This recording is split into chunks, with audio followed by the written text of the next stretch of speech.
Salam. Sebelum kita mendengar firman Tuhan, mari kita bersama-sama berdoa. Mari kita tunduk kepala dan kita berdoa. Tuhanlah Bapa kami yang ada di surga, yang kami kenal dalam nama Tuhan kami Yesus Kristus. Pada hari ini Tuhan, kami ingin bersama-sama belajar firman-Mu. Berikanlah kami kekuatan, hikmat dan kebijaksanaan, supaya kami dapat memahami firman-Mu yang sebentar lagi kami akan kongsikan bersama-sama. Dalam nama Yesus kami berdoa dan mengucap syukur. Mari kita katakan bersama-sama, amin. Teks pembelajaran kita pada hari ini diambil di dalam Keluaran 2 ayat 1 sampai 10.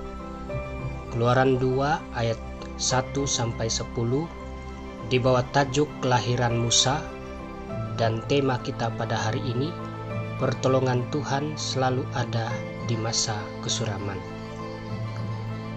Tema pertolongan Tuhan selalu ada di masa kesuraman. Saudara-saudari yang dikasihi Tuhan, pada hari ini saya ingin membawa kita semua belajar bersama-sama firman Tuhan, supaya melalui pembelajaran kita pada hari ini kita dapat sesuatu yang baru.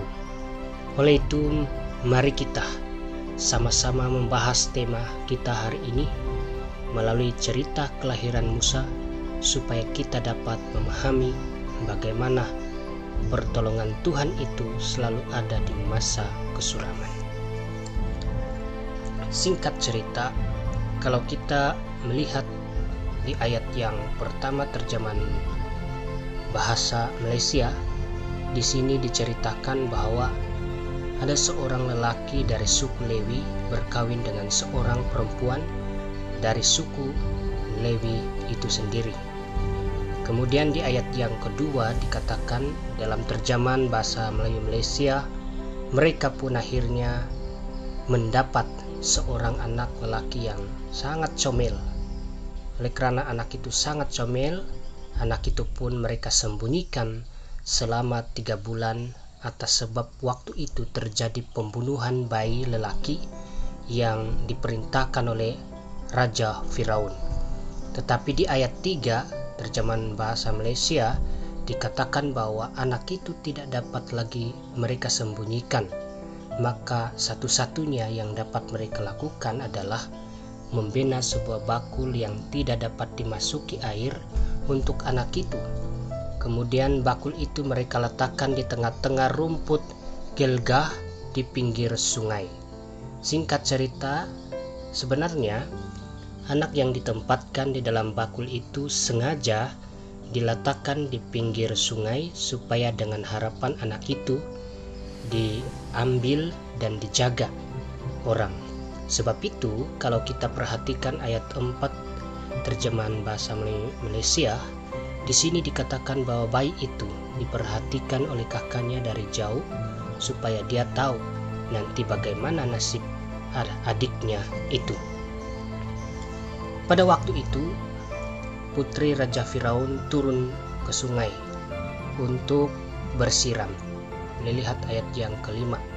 Waktu dayang-dayang putri Raja Firaun berjalan-jalan di pinggir sungai, mereka tiba-tiba melihat bakul diletakkan di tengah-tengah rumput Gilgal. Lalu putri Raja Firaun pun menyuruh hambanya untuk mengambil bakul itu. Ayat yang keenam, ketika putri Raja Firaun membuka bakul itu, ternyata di dalam bakul itu seorang bayi lelaki yang sedang menangis.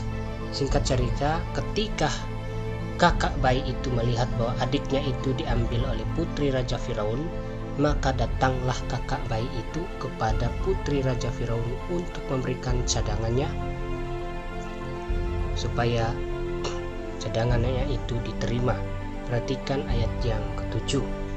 Saya bacakan. Kemudian kakak bayi itu bertanya kepada putri itu, "Tuan putri, sudikah tuan putri sekiranya hamba pergi mendapatkan seorang perempuan Ibrani untuk menyusui bayi ini?" Dan inilah respon putri Raja Firaun kepada kakak bayi itu. Perhatikan ayat yang ke-8 sampai 9. Putri raja menjawab, "Baik, pergilah Gadis itu pun pergi dan memanggil ibu bayi itu sendiri. Putri raja berkata kepadanya, "Ambillah bayi ini dan susuilah dia untukku. Aku akan mengupah kamu." Kemudian perempuan itu mengambil bayi itu dan menyusui dia. Melalui cerita ini, nampaknya apa yang dilalui oleh ibu bayi ini sangat memarak otak untuk berpikir bagaimana cara supaya anaknya itu selamat. Dan kita percaya bahwa anak itu selamat atas kemurahan Tuhan dan pertolongan Tuhan. Sebab itu ketika bayi itu dewasa, anak itu dijadikan oleh putri Raja Firaun sebagai anak angkatnya, yang diberi nama Musa karena anak itu ditarik keluar dari air. Boleh lihat ayat yang ke-10 terjemahan bahasa Malaysia. Saudara-saudari yang dikasihi Tuhan, kalau kita mengimbas atau membaca dan merenungkan teks ini sepintas lalu, ya tentunya kita sukar untuk memahami di mana Tuhan menolong orang di masa kesuraman. Sebab di dalam cerita ini nama Tuhan pun tidak disebutkan.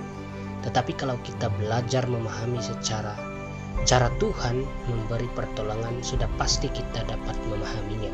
Sebab cara Tuhan menolong kita itu biasanya tidak kelihatan, tetapi pertolongan Tuhan selalu berjalan bagi orang yang dipilihnya dan orang yang percaya kepadanya.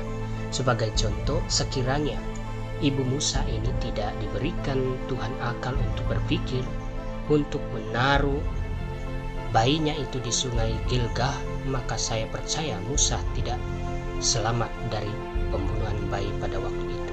Oleh sebab pertolongan Tuhan, maka Musa diselamatkan.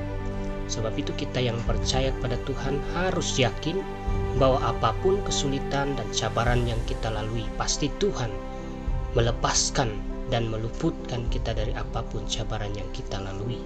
Sebagai kesimpulan, kita yang percaya kepada Tuhan Yesus perlu belajar meyakini bahwa pertolongan Tuhan itu selalu ada di masa kesuraman. Dan kita jangan pernah membatasi cara Tuhan menolong kita. Sebab 100 pintu yang tertutup bagi kita untuk keluar dari masalah, 1000 pintu yang terbuka bagi Tuhan untuk kita keluar dari masalah. Oleh sebab itu, marilah kita belajar sama-sama tentang cara Tuhan menolong kita, supaya ketakutan dan cabaran yang kita lalui tidak menguasai kita. Tuhan memberkati kita semua. Amin.